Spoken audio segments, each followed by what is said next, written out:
what is a biblical fast? How do I do a biblical fast? How do I even begin a biblical fast? I'm Pastor Steve. Our church is La Viña de Gracia in La Caleta, Colombia, just outside the capital city of Bogota. We are in the middle of our 40-day time of prayer and fasting, declaring war in the heavenlies, victory in the earth. Thank you for following with us. And this is what I want to talk to you. What is a biblical fast? How do I do a biblical fast? Where do I even begin? Always lots of questions. So I want to share with everyone some practical tips and comments on fasting, and in particular, some things that I do personally. I generally have several calendar dates and events that I like to refer to when starting my fasts. I like to start on the first day of a month, and then this makes it very easy for me to know exactly what day of my fast I'm on. In other words, if the date is the 5th of the month, then I know that I'm on my 5th day of fasting. If the date is on the 12th, then I know that I'm on the 12th day of my fast, and so on. I also like to pick a special day or event to begin my fast, especially the longer fasts. Now, I like to start on January 1st. Because it's the beginning of a new year, and fasting is a great way to kick off and set the tone spiritually for the incoming year. I also like to use my birthday to start my fasting. It is obviously an important date for me, and although it does make it a little more complicated to track the actual days that I have been fasting, you can use any date or special event that makes sense to you. It is more important that you actually begin fasting than it is what day you begin with. Another thing, and this may sound gross or out of place, but even though you are fasting and not eating solid foods, be sure that you remember to brush your teeth regularly, maybe more often than you normally would. Those around you will appreciate your spiritual effort all the more. So there are two types of fasts commonly practiced by Christians today: a partial fast and a complete fast. Now, a partial fast is described in the book of Daniel. For 3 weeks, Daniel, who was a prophet during the time when Israel lived in exile, he abstained only from delicacies like meat and wine. You can read this in Daniel chapter 10, verse 3. A complete fast means drinking only liquids or sometimes juice when fasting for an extended period. Juice fasts will provide you with more energy than water-only fasts and still lead you into the humbling experience of denying your desire for solid, chewable food. If you are new to fasting, start slowly. Progressive steps helps your body become accustomed to the drop in food intake. You can start by fasting 1 meal a day, 1 day a week, or 1 week a month. As fasting becomes a part of your spiritual lifestyle, you will be able to increase the number of times and the length of your fasts. Fasting is a marathon. It is not a sprint. So in preparing for the fast, The normal fast involves abstaining from all forms of food, but not from water, and commonly lasts 24 hours, usually from sunrise to sunrise. If you are fasting for the first time, you might begin by missing a meal or two. Over time, you can build up to a full day or more. Begin by refraining from solid food, but drink liquids. Water is the best, since soft drinks are not good for the digestive system, and coffee and tea stimulate the nervous system. Before beginning a fast, it is best to eat lightly and cut back on caffeinated drinks. During the first few days of a multi-day fast, it is common to experience headaches as the body withdraws from caffeine. Now, in my experience of both short and long fasts, the first couple of days are generally the hardest because of habit eating. After the third day, I have found that fasting is fairly easy to continue. Now, although I will declare a specific time of fasting, if I find myself feeling very hungry, I will pray and ask the Lord if this should be the stopping point in the fast or if I should continue. Generally, for the more experienced fasters, once hunger returns, it is time to end the fast. One example of this is found in Matthew chapter 4, verse 2. Matthew 4, verse 2. And when he, Jesus, had fasted 40 days and 40 nights, he was afterwards hungry. So if you are planning for an extended fast, say more than 14 days, you should prepare mentally and physically by cutting down on food intake 1 week before the actual fast, taking on a vegetarian type diet to control cravings for food. Reduce your intake of beverages like coffee, tea, and soft drinks as well. Drink plenty of water. And this is always a good idea whether you're fasting or not.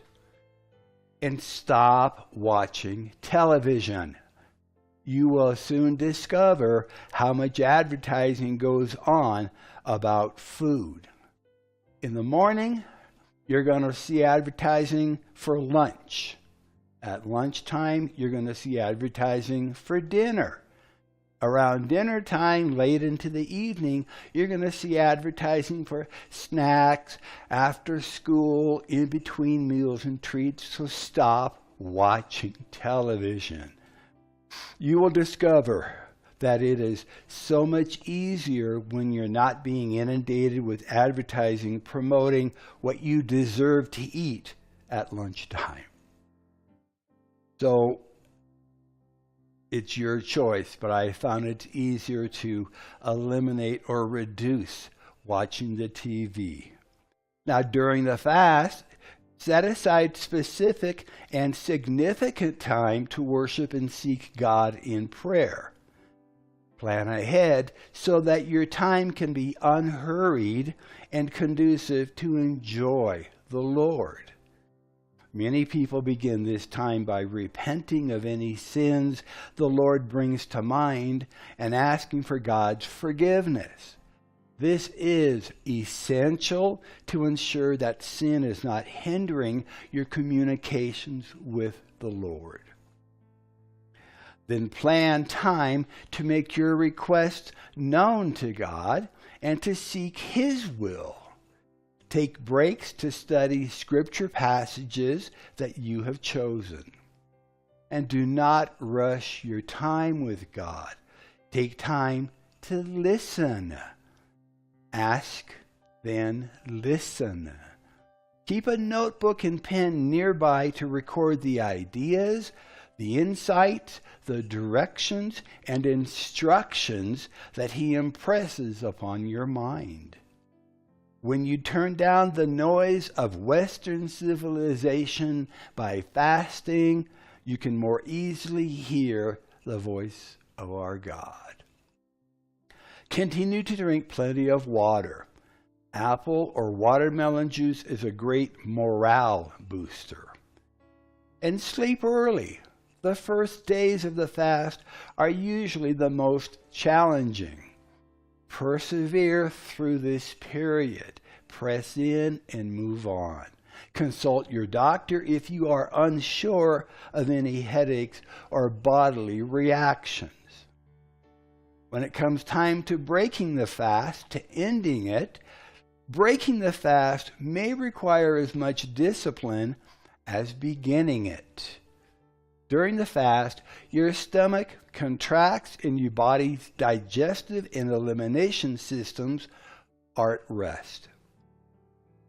The longer you fast, the more the digestive organs need to reactivate before functioning at full speed. If you plan to fast only 1 or 2 days at a time, it is best to end the fast with a small glass of fruit juice as your first meal.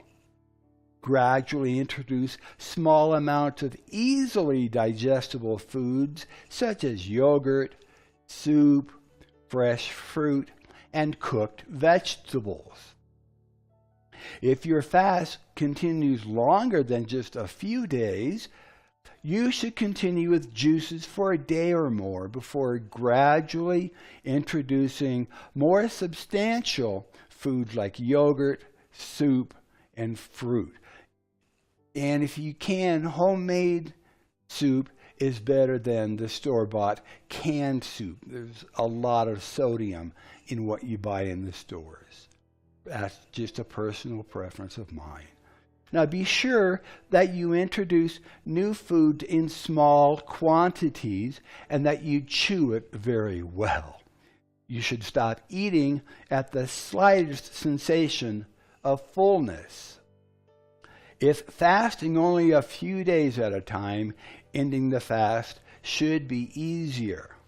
If you have built up to and desire to fast longer, you should consult your physician and review a health book on fasting.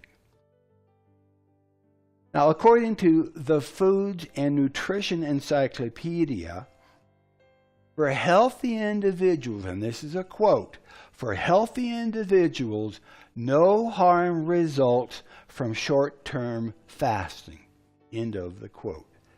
The average person can go without food between 21 and 40 or more days before the body begins to eliminate vital tissue, called starvation. I'm going to read that. I'm going to say that again. The average healthy person can go without food between 21 and 40 or more days before the body begins to eliminate vital tissue. If you have underlying health issues such as pregnancy, anemia, behavioral disorders, or other chronic health problems, you should never fast without consulting a physician first. So, what if you fail at fasting? What if you get partway through and grab a meal? Well, fasting is a marathon, not a sprint. It takes time to build up your spiritual fasting muscles. If you fail to make it through your first fast, don't be discouraged.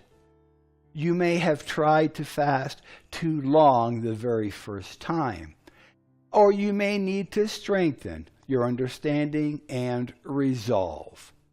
Keep trying until you do succeed. God will honor you for your faithfulness. There have been times in my fasts that I wanted to go a certain length of time, and I only made it 10 days into it. Just continue, or maybe that's the right time to stop your fast. Start again fresh a week or two later. Pray about it and declare the time. It's not a competition. It is a marathon. God will indeed honor you for your faithfulness. So in conclusion, fasting is a way God's people have humbled themselves before Him for more than 3,000 years. Jesus, David, and many other followers of our God have gone without food for a little while to worship and pray to the one who supplies all of our needs. You will be in good company along your dedicated time of prayer and fasting. Preparation is planning with a purpose. Planning with a purpose is what preparation is all about. If you will set aside a little time and seek the Lord about your reasons for fasting and for how long your fast should be, you will have great success. Start slow and easy, making fasting and prayer a regular part of your spiritual exercise in life. And always ask the Spirit of God to help you when you declare your time of prayer and fasting. So I'm Pastor Steve, and may the Lord richly bless you, prosper you, and keep you safe as you follow hard after Him. Until next time, we'll see you then. God bless.